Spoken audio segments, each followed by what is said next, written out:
tí o lè ẹ́fà fi pẹ́lẹ̀ kó fi wé ẹgbẹ́ mẹ́sàn-án. Bá mi káwọn tèmi láti rán gèdè Robin Park àwọn tó ló yàbí.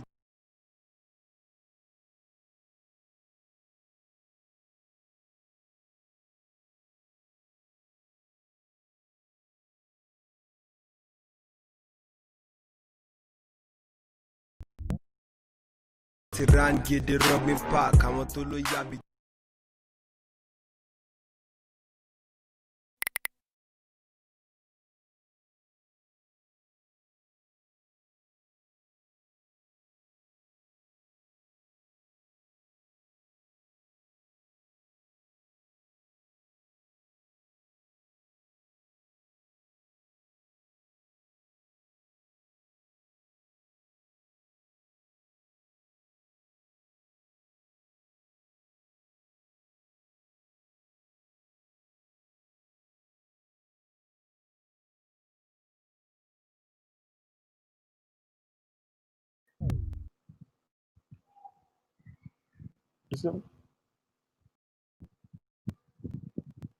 Live streaming was on. Yeah, we've just finished playing your video, and that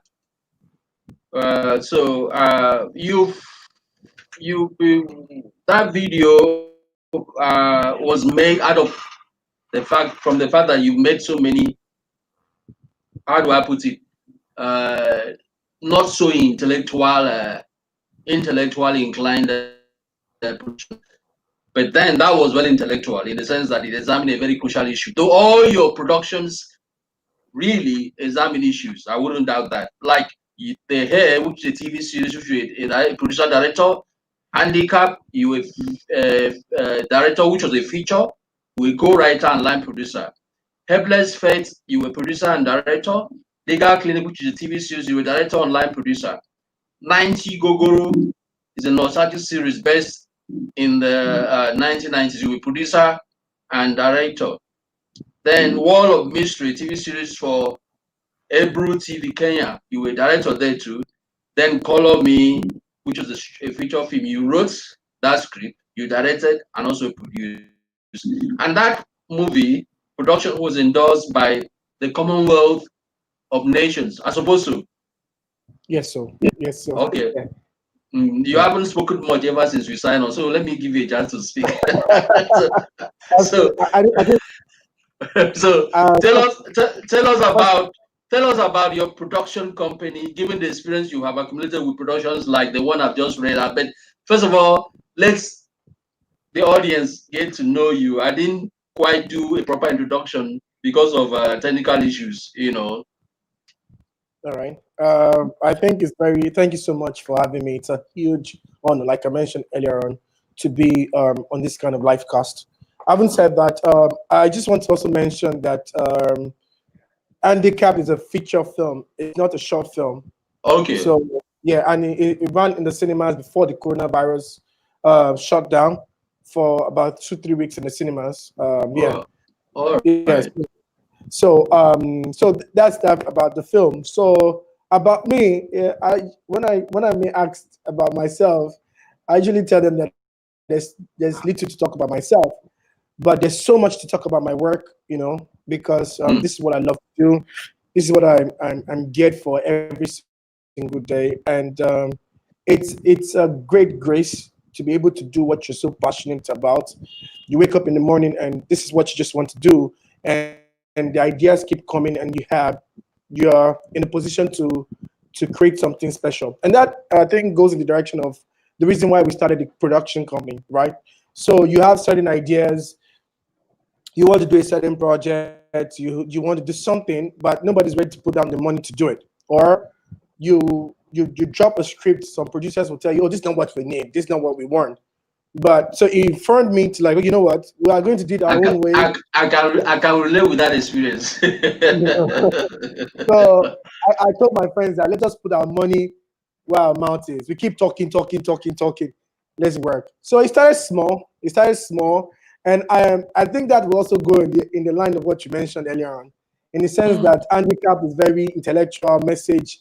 And some of the projects I did earlier on had a lot of humor It just was just like to make people feel good. And I realized that when I started, we did my first short film, Helpless Faith, it's a very serious short film, a serious narrative. As a matter of fact, it was metaphoric. So you need to watch it like 4 or 5 times to understand it. So at that time, I would take it to I'll take it to relatives. They look at, and this film is nice. So why don't you go and do all these? But they would drop it. So I realized that people wanted to laugh. People want something that would make them feel better. So for a production company that was just starting, we just delved straight into comedy, and we made up our mind to do it well. So that was how we started Squatters, 2012 January. Let me stop there for now. So let me stop there for now. Wait for your question. Okay. Well, if you're watching us, this is Film Talk on FilmLab, www.filmlab.ng. If you want to watch it, you can go to filmlab.ng/Film Talk online. So we don't need to talk about Seun again because he has said it all. He's a MD of Mind Yard 204 Entertainment. And with Mind Yard, like he said, in 2012 he produced Squatters, which still enjoys airplay till date. In 2014, he was awarded, he was nominated, I suppose so.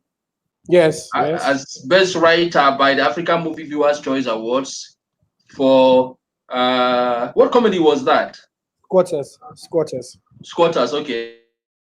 In 2020, he produced Birds of a Feather, a family TV series premiered on Africa's largest TV network. Was that 2020? Yeah, 2020, this year, before the shutdown. Okay. We were lucky. Okay, yeah.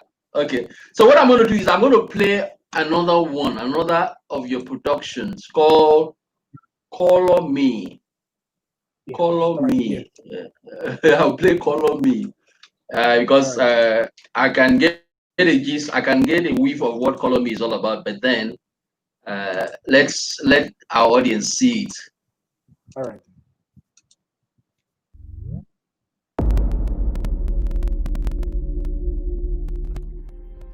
We need to talk. There is nothing to talk about. Nothing to talk about that will bring Ade back. Do you know I'm also your son and I'm alive? Are you listening to yourself? Kasim is alive. He is here with us. Ade is gone. As you all know, your exam is less than 2 weeks. You must all focus more on your studies this period so you can come out in flying colors. Mr. Uche, are you saying that despite him failing twice, you can help him pass this year? I said it, boy. You are a total failure. There's no wrong in accepting your destiny. That's who you are. Your boy failed his test. He needs at least 80% of the score to take it to the next class, which the best of the students in this school struggles to achieve. It's not about the scores. It's about casting all doubts on this boy. Kasim, Olalekan, Aniwuru Alade, you are not a failure. Don't ever say that again.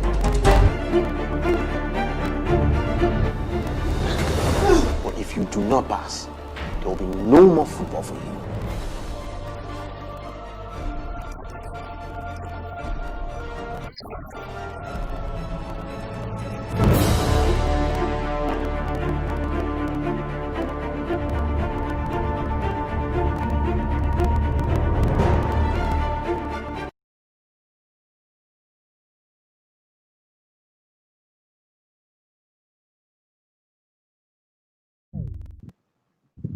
So Seun, there you are. Yeah. If you ask me, Yes. You say you produce comedies, but I want to tell you that your movies are so infotaining. Let me use the word infotaining. Your movies are not just ordinary. Your movies, though they might entertain, but they drop values for us to learn, for us to be able to say, okay, this is what life is all about. But then, how having said that, I want to go back to what really got you into filmmaking, because there's a whole lot here, whether you like it or not, whether you want to call it comedy, or you want to call it intellectual short film, or whatever you want to call it, there is serious matter that we're talking about here. So what really got you into filmmaking? What is the pain, the message you're trying to lay out? I think it's a very I don't know how to explain it. If I tell you that, most filmmakers will tell you that they grew up watching films, they grew up cinema. Somebody, their uncle dragged them. I didn't have that. As a matter of fact, Seun, if you ask me, I will tell you I don't know why I had talent. I'm telling you, I don't know. We don't know why we have talent. I think that would answer it. Yes. Because I grew up in a strong spiritual family, and we're still strong to date. And I think last week or last 2 weeks I saw a film that's worthy of mention, and I want to give big props to this guy. They made a fantastic film. Mark Bamiloye, they made a film. Monzayon made a film called The Train. So when I saw the film, it resonated my story. It brought the things I passed through growing up in the story. Mm-hmm. And what was that? When I went to go into filmmaking, my parents didn't understand it. They didn't understand that you are from a very strong Christian home, and why do you want to go into the world? So that was the first issue that we had. But I had the same issues with my parents when I discovered that I'm an artist. I'm not a scientist. In my own case, I was modeled to become an accountant. So and I was in the University of Obafemi Awolowo University studying accounting. But I can't lie to you, this where I felt so like depressed, and I couldn't handle it anymore. And I was like, you know what? It's either I take over my life or just give up on it. And that was it. I heard about I heard about National Film Institute in Jos. Though before that time, I think that must have been a slight background for me. 2003, I was working when I finished from secondary school. I worked briefly in a store. So Tokpa Idowu that acted in Tadio Gideon's All Stages worked into the store. So I saw him. He had this warm smile when I greeted him, and I asked him for I'm telling you, and I asked for his phone number. He gave it to me, and I called him up and I told him I wanted to act. He said, "You're lucky because we're planning on a short project, and you look like the cast that we are looking for." And that was it. Every time I was working on that set, so big props to Tokpa Idowu. Uncle T gave me that first chance to be in the industry. So I realized that every time sometimes we all need people to pull us in. But if you don't have anybody to pull you in, you walk the street for so many years. I'm telling you, absolute. That's 100% true. Mm-hmm. So from that space, I realized that anytime I was on set as alive, I just felt like, oh, I just want to be here. Then when I go back home, it was dealing with a lot of things. So I was tired with dealing with a lot of things. I just wanted to leave. So I think the moment I left OAU for National Film Institute, I've never stopped living. So I'm enjoying every moment, every second of my life. So yeah, we are like that. Well, that should answer the question, Abi. Absolute. Okay. Now, considering the development and progress of production in Nigeria, what are your misgivings? I always like to ask these questions.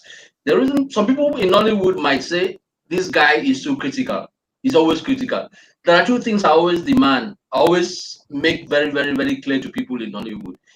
Let's talk about quality and let's talk about accountability. But now, so I'm going to take you through the whole hawk from storytelling to equipping to production, distribution and marketing, and filmmaking as a development media in terms of adding value to Nigeria's socio-political economy and activating Nigerians into world space. So, okay, if you don't want to talk about your misgivings, we like hiding our,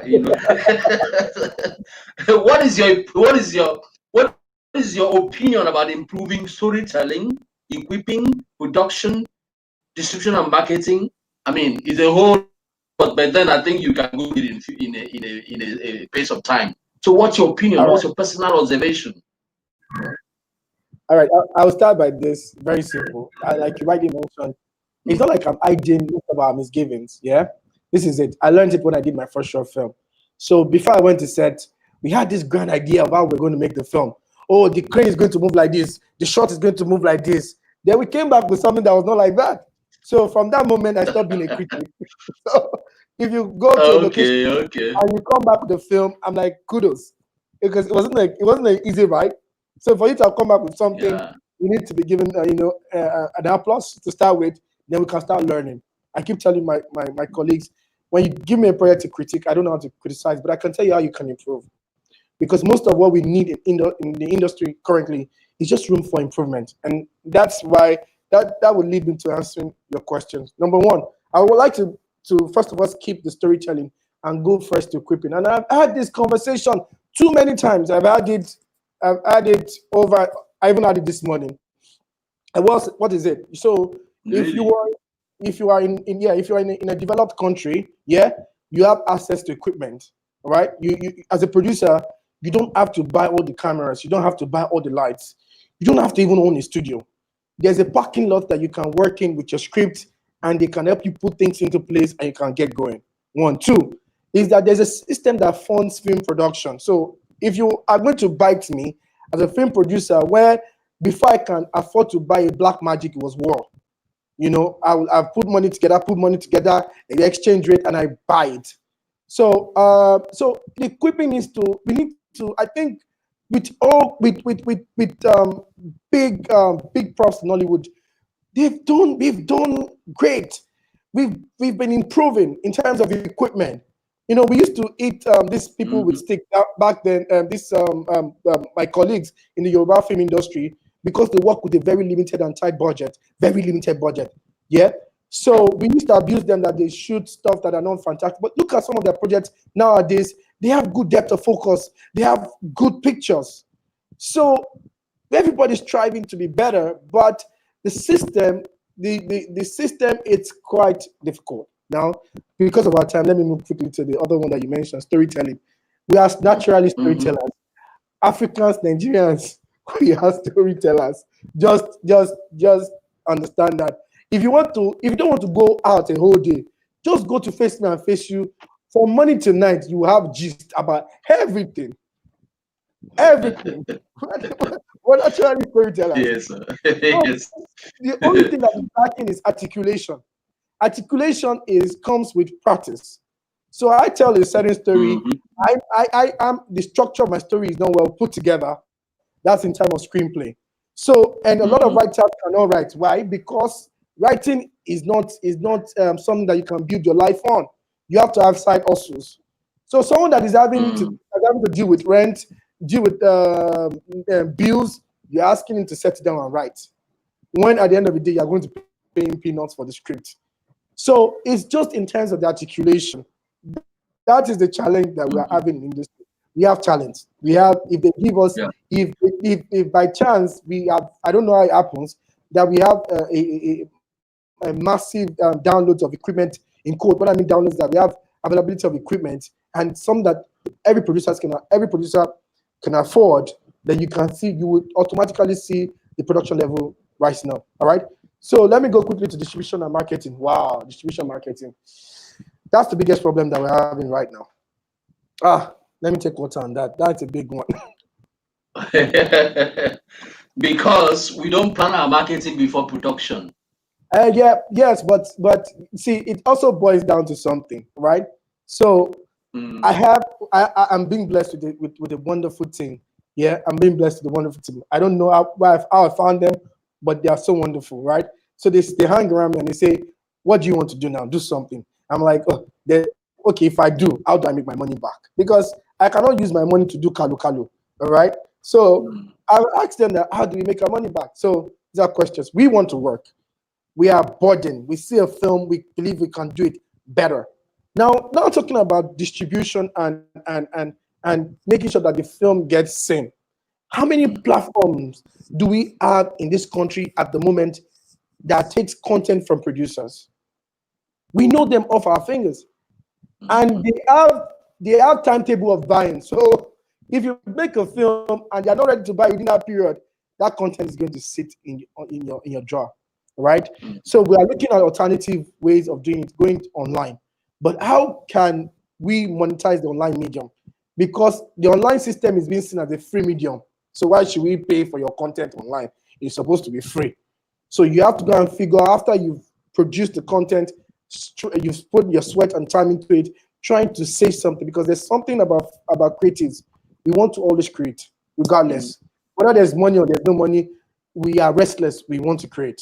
It's your nature. So it's your nature. So we create content, and so this is I've had this issue. I'm still having this issue.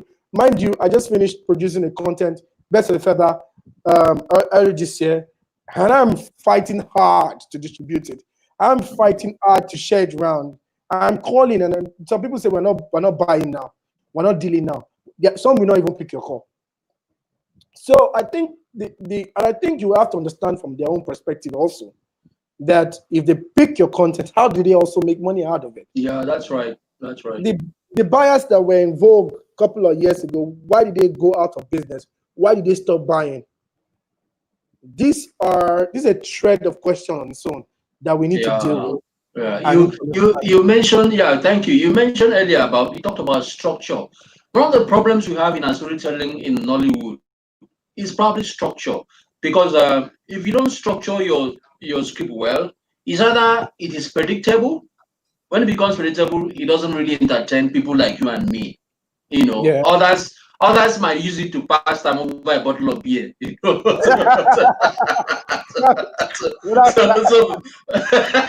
But for people like you and me who want to enjoy movies and see the value in the movie, we might not enjoy it. So can you advise us a little bit on structure? Because your short film, You Found Me, has a lot of structural, non-linear structuralism. Can you talk about that briefly? Well, screenplay is this is one of the biggest issues I've had with my creative team, right? And they all know me. Every writer that works for me knows that they are in for a tough ride, because I'm also a writer. So when you don't write it in a certain way, I'm going to come cautious. So I don't want to talk about any other person now. I won't talk about any other person's project, about how it's not good and why it's not good. That's their own problem. That is, I don't want to talk about their own problem. So let's just talk about how to do it right. Now, this is how to do it right in the sense that I think this is one of those things. That's what I'm asking you. I'm not asking you to. I'm not asking you to single anybody. I'm not asking you to single anybody to criticize. I'm just saying, can you tell us how to do it right so that we know? I think one of the first things that we need to do is, number one, is to get quality writers. Number two, this is what I've had in my experience, and this is a couple of years. So I work with a writer on the project. Number one is structure. What I mean structure is that writers needs to be sustained. If writers are not getting paid, they would. I've seen writers that they write fantastic script yesterday, and today they write a gibberish script. Why? Because their state of mind has changed. What they are dealing with has changed. So if the time they are spending to write does not match up with their reality, financial reality, that's problem already. Which writer in this country is well paid?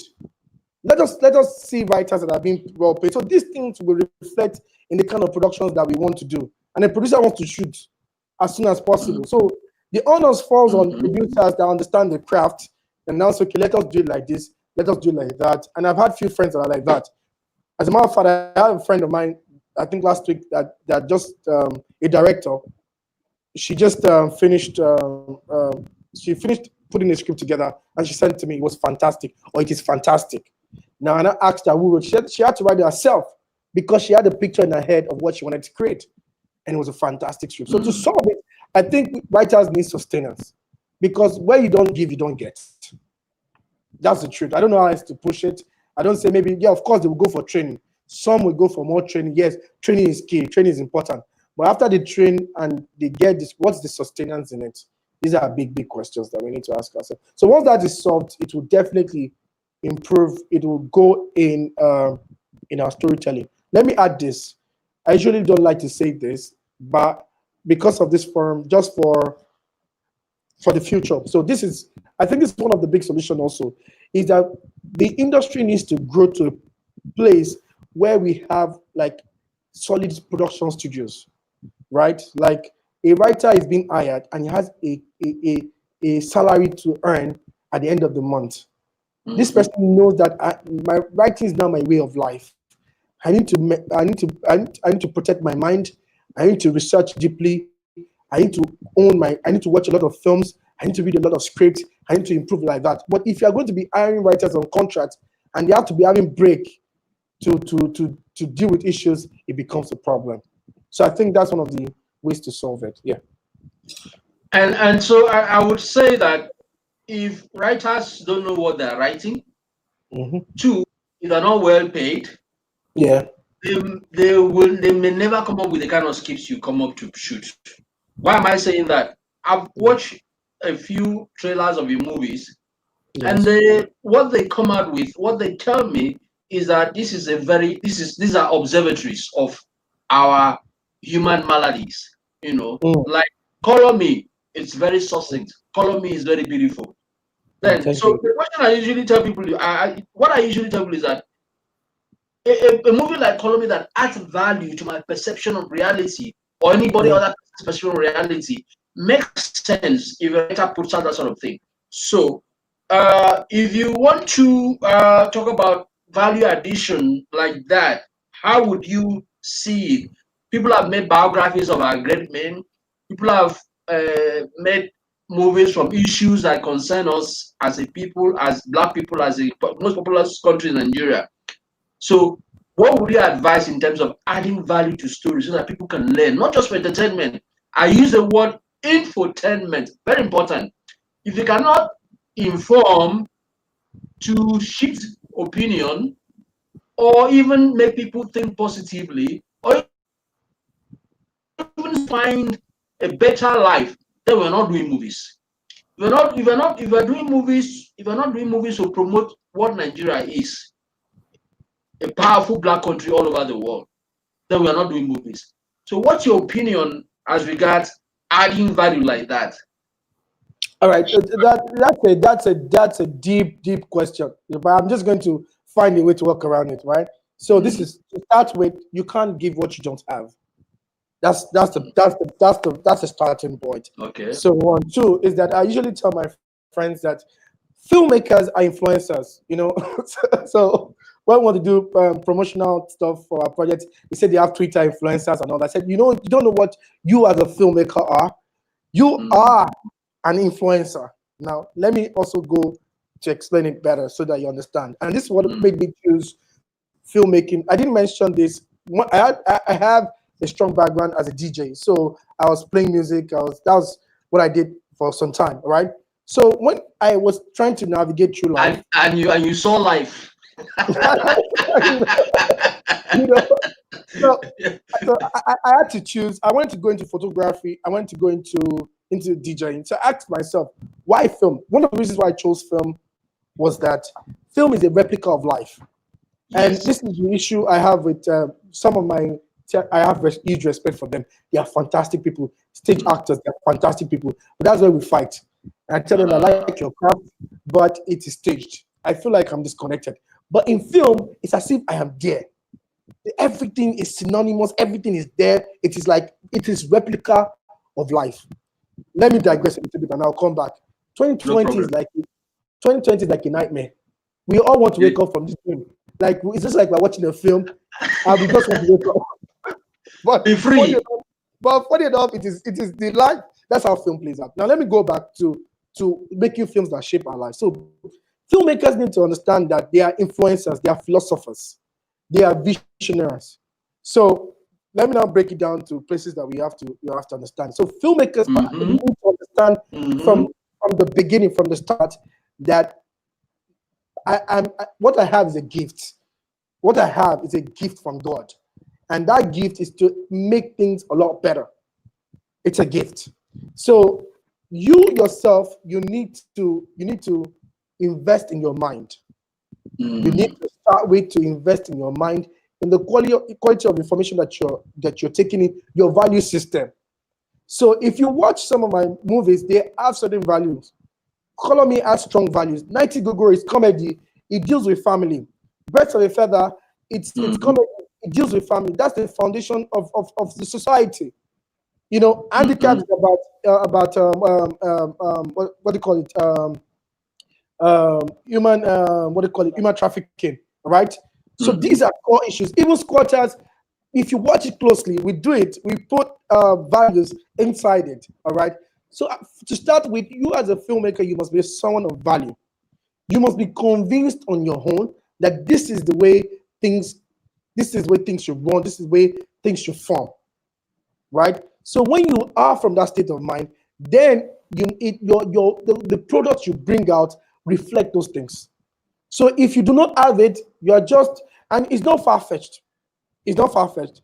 You want to see how a filmmaker's mind is, watch his film. Watch his film. Or watch thread 1, 2, 3 of the person's project. You can tell the quality of that filmmaker's mind. Now, with big props to people before me, and I mentioned this morning when we were having the conversation, Tunde Kelani's Shawarode, my goodness, what a film. Shawarode was a film about, I think it was a satire on General Abacha at that time. It was well crafted, trying to tell us what the society should be like. His film Aruba, it's about the place of the mother. It can tell you his value system. So first of all, as a filmmaker, you have to fix yourself. Once you fix yourself, then it comes into the narrative you put your money to, your time to, and your energy to, and what you are so proud to have your name attached to. So I think that's the fastest way, is the easiest way and the straightest way, an honest way to fix this. It is also advisable that whoever writes stories should also learn to pick up things and read wide, because if you don't read wide, how can you give what you don't have? And I think that on that note, that's one of the biggest issues I have with my writers, right? So we want to do a certain project. So that's a factor. I will give you a bank of materials to read, to work with. So if you're not ready to work with those materials, forget that project. Before we start, I'll go and research what materials are we studying, what are we looking at. So most of my projects, they are not totally isolated. They lean on some other projects before that time that we've researched upon. So it's as simple as that. Yeah. So you can't live without researching, building your mind. Yeah, that's it. So I'm going to play the next trailer, which is You Found Me. Yeah. You Found Me. Yeah.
I thought you were gone. Anyway, I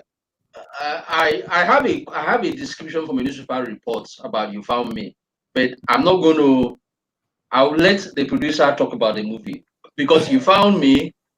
You found me seems to be way off the usual thing in Nollywood. Please explain you found me. All right. So this is one of the things I don't like to be. People like to put me in a box. And they tell me you can do comedy, just comedy. I'm like, I just not just comedy. I can do even comedy is like it's like something I just try to do just to stay relevant in the market. But if you give me my space, there are things that I want to do that I'm more comfortable doing. So after a while of talking and dilly-dallying about that, I said, let us put our amount, our money where our amount is. So that was what informed You Found Me. Now, You Found Me, it's not your normal film. It's an avant-garde film, meaning that you have to think through it. It's not a jelly film. It's not a jelly process where I'll tell you. And I have a lot of feedback from me, like, I don't understand what that film is all about. So I don't understand it too. And I like that. But the fantastic thing about it was that I met a friend in Abuja, and I played the film out for the person, and the person watched it. I showed him other content. He watched it. He said, "Let me see that You Found Me." He watched it. He watched it over. He said, "What's the meaning of this film?" And I said, "I don't know. Tell me what it is." The person dropped it. We kept on talking. Hey, I know it. This is what happened to that woman.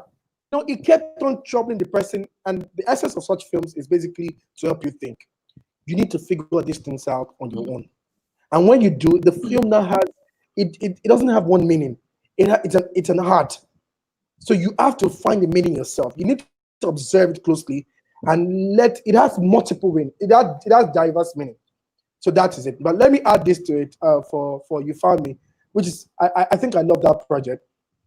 We from the scripting to completion of editing, it was about 1 week. Everything. Yes. I had a friend, one of the actresses, she came to my office and she was telling me how she was not doing anything that period. And I was like, well, we are not doing anything during this period. So I think the next morning I just had an idea that let's just do something extraordinary. And I just wrote it within a day. I told my team that, I told the art director, he got my vision immediately and started building the set. Then I spoke with the editor was ready to go. Everybody was ready to go. The actors were ready to go. And we shot one day and during the day to the night. And the next day the editor picked it up, edited it, and we had the finished product. So it was I think it had its own spirit. And I think few people that have seen it, they really like it for the artistic input. So yeah, that's majorly what it is all about. So what's the story about? I can't tell you. You have to watch it and understand it yourself. Okay, because the report here says it is a story of a super cop looking for a ways to solve the mysteries of things of more to the deaths than the eyes can see. Sorry, more killings of young men in one single apartment. Unknown to him, there is more to the deaths than what the eyes can see. You Found Me is sub-layered with the universal theme of lost and an in-depth and thought-provoking art. It is an in-depth and thought-provoking art. That's what the report says. Yeah. But then, when you say avant-garde, can you explain it to the layman? Okay, avant-garde means that it's not your normal storytelling. It's not your normal. It's not made so simple for you to understand. There are so many things molded up in between it. All right, it's not. How do I put it? It's just not your regular. It's not your normal. It could be a genre mixing. You know. Yes. So you have to sit down and understand it. Now, let me just give you a small expo to it. Now, when you watch this short film, these are things so it adds different layers. Again, it's not simple. I didn't tell you the story. The story is not on the surface. The story is very deep. It's sub-layered. We put a lot of metaphors in it. What are the metaphors? The apple. The super cop tasting the apple. Men tasting the apple. And there's a woman that's luring them into her apartment. So these are sub-layers. The metaphoric part is the pounding machine. I said the mortar that was pounding. The mortar that was pounding is metaphoric. It has a symbol. It has a meaning.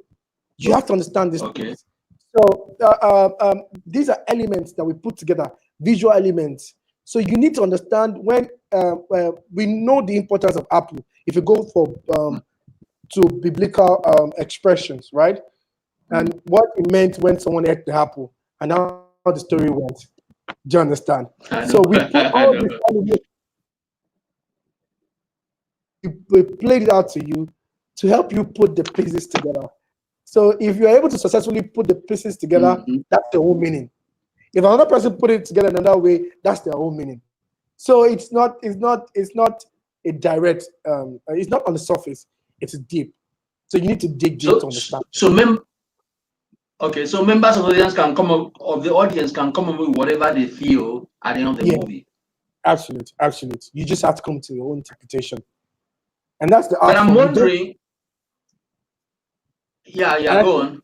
I think that's one of the wonderful things that they would, and I think this is where it is also. Color Me, the film I did, was shown to PhD students in Indianapolis University in the US, and I asked the professor that wanted to. He saw the film on an airline, and asked me if they could watch it for their to study human behavior pattern in one of their courses. And you need to see how they analyze the movie. I had to sit back and say, is this my movie? Because it took it beyond places that I did not even see. And so that's the importance of film, that when people take it out, they need to take it even as, and that's the beauty. So I don't want to tell you this is why this one is like this. I don't know. Watch it, look at it deeply, and get your own deep meaning out of it. So I think we exercise there once in a while. I'm also wondering how you could construct a set in your studio, I suppose, overnight or maybe 1 or 2 days, and how do you put things together as a producer when it comes to using set instead of using live situations? Okay, I think let me call names now. I have one of the best art directors in the industry. Take it to the bank. His name is S. Lagos. He's fantastic. He's a genius. All right, so. And we went to film school together. So when I'm saying something, he's grabbing it instantly. When I'm saying this is what I feel, he understands how to carry it and move it quickly. So, and I have a great team with me that we just sit down and be like, this is what we want to do. Why don't we do like this? Why don't we change it like this? Why don't we move like that? So everybody's we are articulating our expression. And once we have a certain idea, everybody's ready to move. And we have strong synergy. Like I said, I'm being blessed by great. I have a fantastic editor. I have a fantastic cinematographer with me that we're almost every time together, thinking and tanking together. And I have a fantastic business manager too that's always telling me that, bro, don't spend beyond this. This is the limit we can do, or else we'll be in trouble. So when you have that kind of strong thing, you're ready to go. So yeah, that was how it was. It made it a lot easier for me to get. And to a large extent, some of the equipment that we need, we already have them. So it's just for us to just think, and we're on the fly. So yeah, I think that was just it. Can I call you a natural born leader? A what? a natural leader. Well. Because if you're able to hold a team together, and the repose faith in you for as long as 1 year, 6 months to 1 year, you're a natural leader. Well, I think it's grace. I don't want to take it. Because I think it's grace. It's not me. And again, they are wonderful people. Do you understand? Okay. When you meet wonderful people that are so as passionate as you are, you instantly become committed to them. So I think it's a synergy. They are committed to this dream of filmmaking. I am committed to it. So it's just that we all have fantastic character. So, and we just understand each other, and that's just it. So I think it's on my own side, and it's also on their own sides too. So it's a strong synergy. Yeah. One of the things I can say that Nollywood can make use of is to cross over. Your short film went for a campus analysis, and it gained so much clout, I suppose. Yeah, I wouldn't doubt that. And you yourself were surprised that your film was analyzed and you saw the value in what you did. What advice would you give us, Nollywood filmmakers, in terms of crossing over? Because we seem to believe that the only place we can sell film is in Africa and the diaspora. I often tell people you can sell film in China. If you can, China has about, like I heard, has about 60,000 cinema screens. Imagine you screening, imagine your movie screening in 10,000 on 10,000 cinema screens. My brother, you probably will be smiling to the bank. Absolutely. So, so how would you advise us a little bit on reaching out, doing kind of stories that can reach out, that can travel, so that we can make more money? And because when we keep looking up to government politicians for money, it won't come. Filmmaking is business, it's not politics. So, so give us some advice there, please. All right. So the advice I'm going to give will be off what you probably expect, right? So I've become so stubborn in my pursuit for this thing. Yeah, like I've had so couple of platforms turn me down when I started, and they still do right now. So maybe when it did at that time, it was painful, but now they are used to me being around, not giving up. So when you tell me that, oh, you don't like this about your project, I say, okay, don't worry, I'm still coming back tomorrow. So most of them are used to me already, and I'm used to them already. So we know we won't deal, but I ain't going nowhere. So let's start from that point. Now, this is one important thing that I hope we can understand that.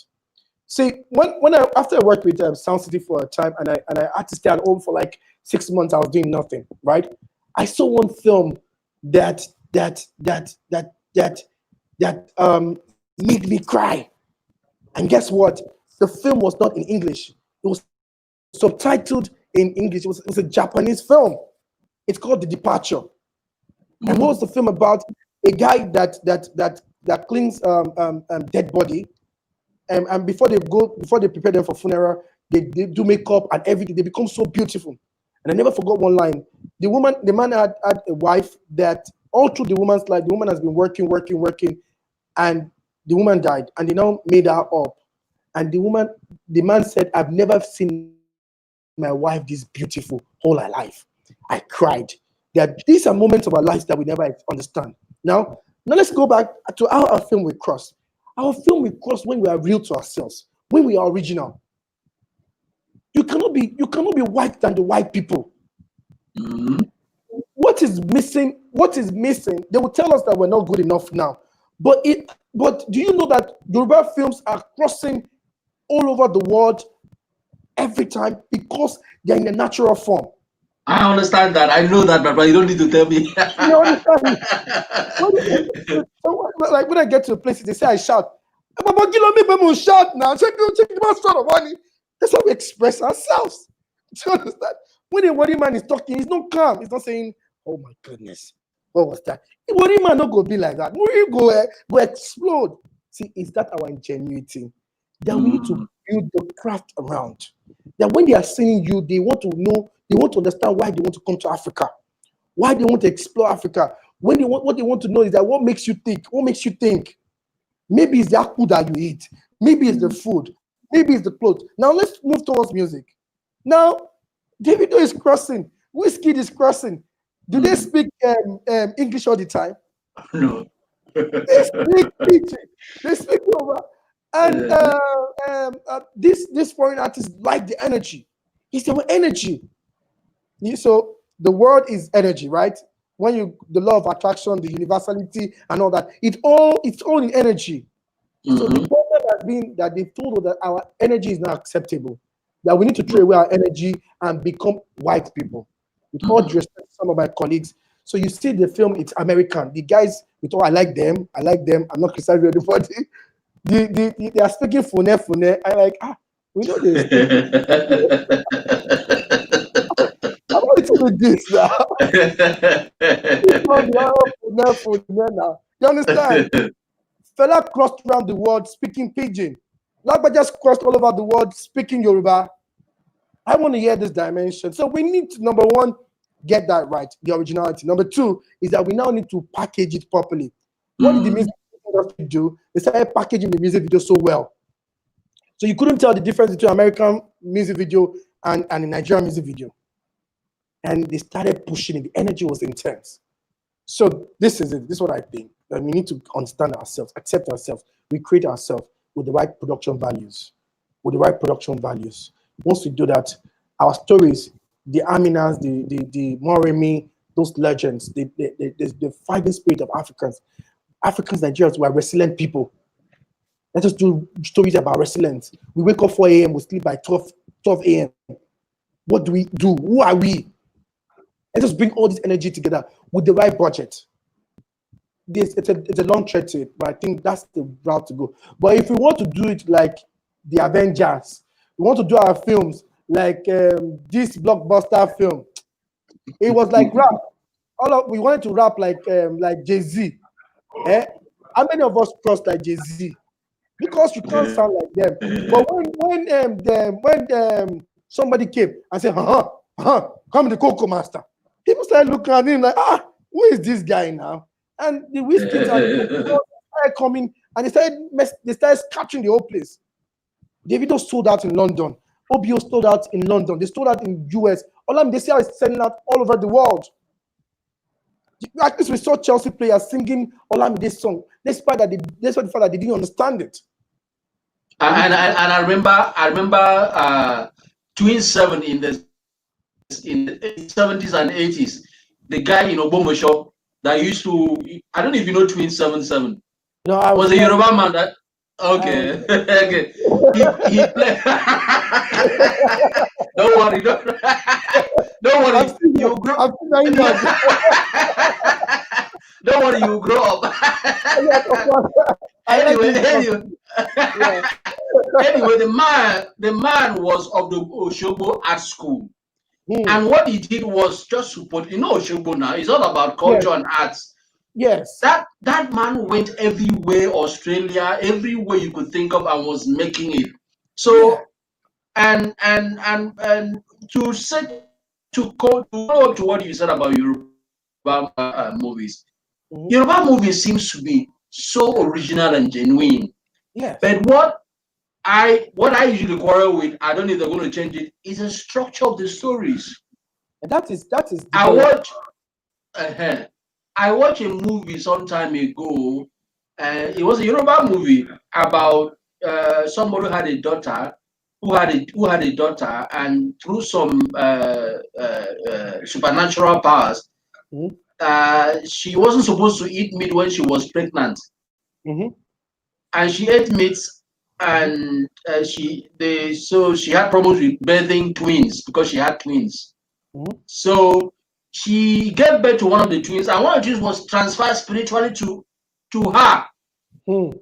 So one twin committed a crime, was a criminal, while the other one was innocent. So when they arrested the two, so you see, it was about analysis of Yoruba cosmology, about the issue of twins and taboos and all that, that was a good movie. If you give an American that kind of concept, my brother, he probably would develop it and turn it to, what do they call this? These supernatural films, as they call it. Is it all these Twilight or this Twilight? Yeah. So we need to sit down and really develop our stories before. We have good stories. We have very good stories. And like you said, we don't need to do Spider-Man. I've seen Dollywood Spider-Man and I laughed. It could be very embarrassing, Yeah, I don't want to hear that from my wife. Which is well. So, can we take? We still have a little bit of time left, about 15 minutes or so. Can we take any of your soaps? Because one of the things I told somebody, I said, if we are to change the way we think as Nigerians, perhaps one of the ways we can do it is to change the way our women think. Do you know why women watch a lot of soap? True. So imagine imagine doing a Yoruba Yoruba culture focused soap that will run. It could be in a modern setting. Imagine you doing the kind of things you've done with You Found Me, Color Me, Helpless Faith, Handicapped. Imagine a soap in that stream. Imagine the value it will put out to our women about being women that are supposed to be home keepers, because a lot of women are looking for husbands, but because of their value system, they can't find husbands. So instead of instead of us watching foreign soaps that turn our brain around and make us think stupidly, we could do Nigerian soaps that actually talk about educating people, in building family values. Because if whether you like it or not, families all over the world are scattered. Yeah. And that is the problem why we keep on having issues of crime and the rest of them, So can you talk about the world of mystery and Gogoro? Sorry, let's go to Gogoro, 90 Gogoro. I would like to hear something about 90 Gogoro. All right, so now I even like the way you place 90 Gogoro with the question you asked in terms of can we create TV series that can enlighten, that can help families and homes, right? So why are we not having that? I think, well, okay, let's just put it on the record. If it goes viral, fine, and people go tomorrow and they eat me for it, well, I think it's part of the business. Now, I've had issues with the gatekeepers. What I mean by the gatekeepers is, sorry to say, sadly to say, the TV stations, right? They have a certain, I've had that all my life, all my career, though I still have a fantastic relationship with Wazobia, and they were the first set of people that we worked with. I wanted to do season 4 and 5 was quotas. I didn't have enough resources, and they supported me financially. We went into a great synergy, and it helped me. How many TV stations are doing that? So the TV stations will tell you that come and buy airtime, and they'll tell you that, oh, you are repeating, but these things cost a fortune to produce. 7 o'clock. So these are things that we need to ask ourselves to start with, that the right funding has to be there. Number 2, the right partnership. So this is it. Before we go into the content itself, number 1, the TV station must be willing to partner with independent producers, right? So that when we create content, we're not struggling to look for TV stations. The TV station is already part of us, working with us from the pre-production to the premiere on TV. Number 2, we're working together in advertising it so that we are both serious in making money. Because if it doesn't make money, it doesn't make sense. It will lead to frustration, and everybody will just fall apart. So this is one of the first, and that was what NTA did when they started. All the dramas they did at that time was because they supported production companies, production houses. They produced content, and they were getting paid for it. So that is that. Number 2 is that, again, which is what I've done consistently. Go and watch 90 Gogoro. And I love women, number 1. Number 2, I respect women. I respect them because they shaped, one of the biggest loyalists you can have in your life is a woman. One of the biggest loyalists you can have in your life is a woman. They know how to care for something. They know how to protect. That is their inner, and that leads to those things that, now the stories that we need to create should reflect that. Should show that women are not properties. They are builders. They are not sex symbols. They are powerhouse. Yes. So these are things that we need to start to. So when I'm dealing with a lot of women, I say, listen. So let's go back to 90 Gogoro. Women are so tactful. My goodness. So this was what we did in 90 Gogoro. We started. There's an episode of 90 Gogoro that we ran. That the man said that they were not going to settle in Lagos. Right? They came to Lagos to visit. They had to go back to Benin. And do you know what the woman said? The woman said, "You are my husband. What you say is what we do. Where you tell us to go is where we go. You are my husband. You are my Lord." But inside, she was doing something else. So the man realized that there's no way I can go. I need to listen to this woman because she doesn't hate me. She loves me. She's looking for the best for me. So these are stories that we have. These stories. 90 Gogoro is that story. Do you understand? It was based in the 90s when there was not too much hold up, when there was not too much phone. That you be talking to someone phone. When we could play outside. I went back and into the spirit time where everybody enjoyed that bond. Now, how many stations picked it up from us? Not too many stations. So if we didn't make money off it, we had to put them in a hold. But we didn't give up. We went back and created Birds of a Feather. Birds of a Feather is a family series. Okay. it resonates what a home should be. And I think we're already in talks with Wazobia, so I know that very soon it's going to be on that platform too, so that the world can see all these things. So we need the industry needs more of me, not just me. I can't do it by myself. We need producers coming out with quality content that will shape our. And if I have 1, 5, 10, 20, then those other contents will become less attractive. Again, we need the right gatekeepers.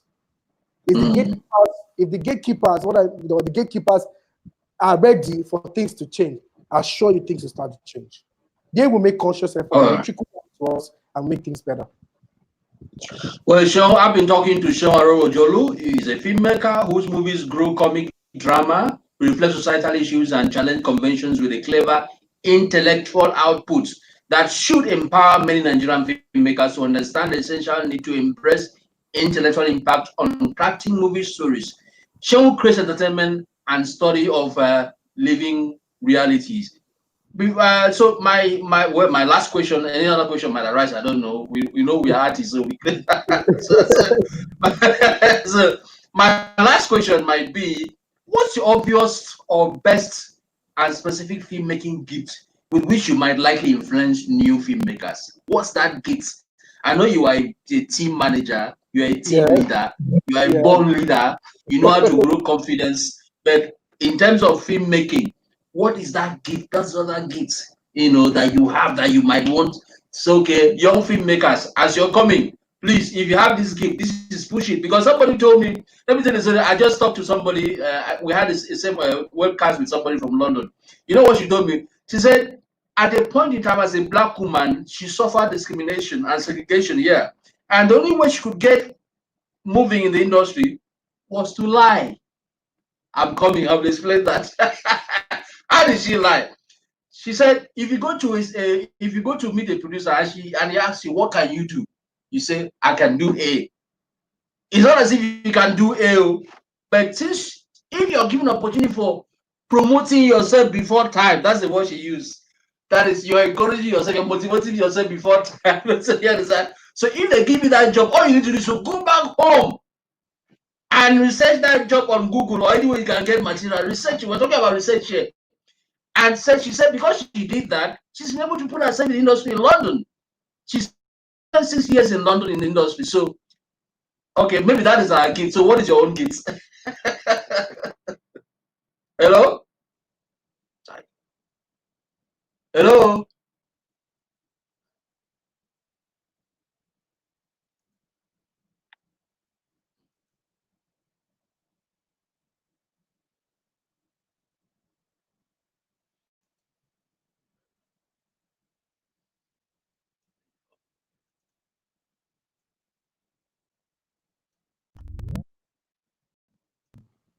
All right, I'm here.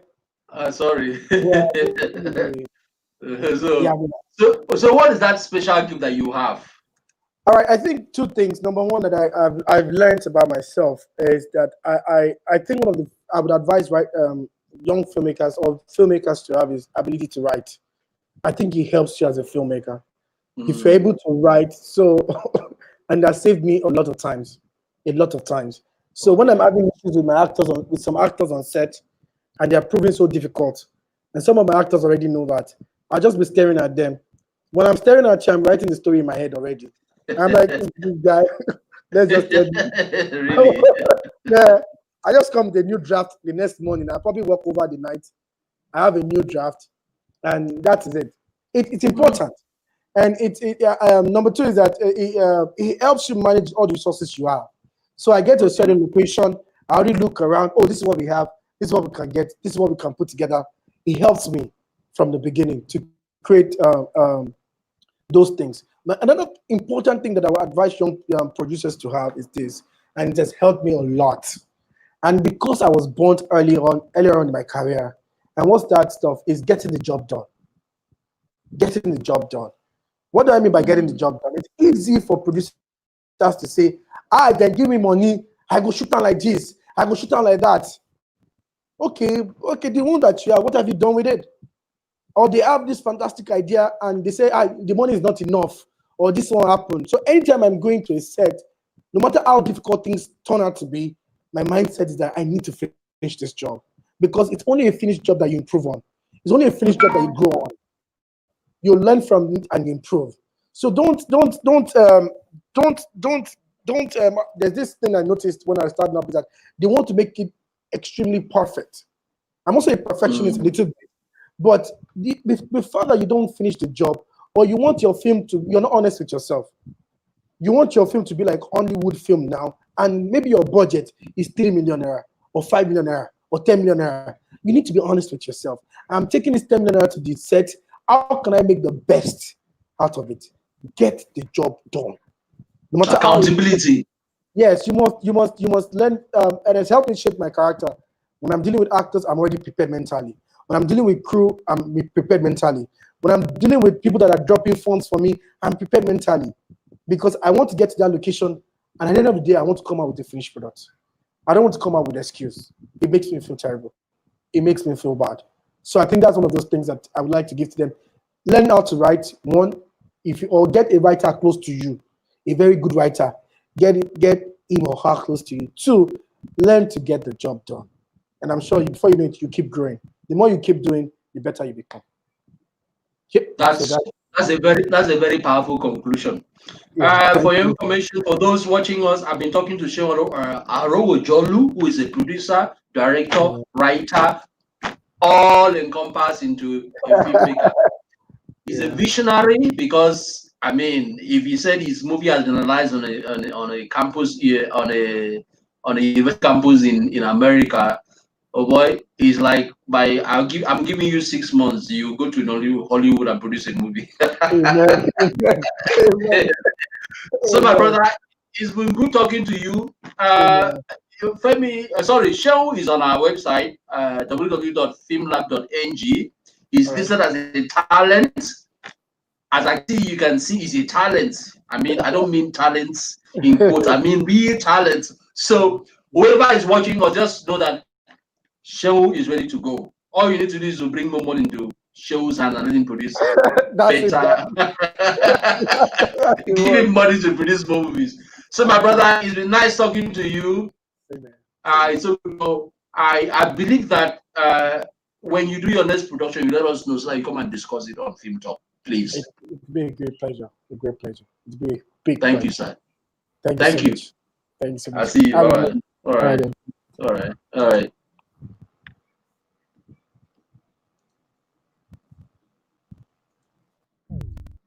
Well, that was Film Talk on Film Lab.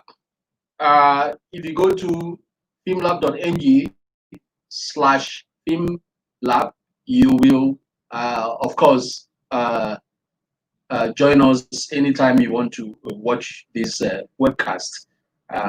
So that's it. We will do the next edition as usual next Friday.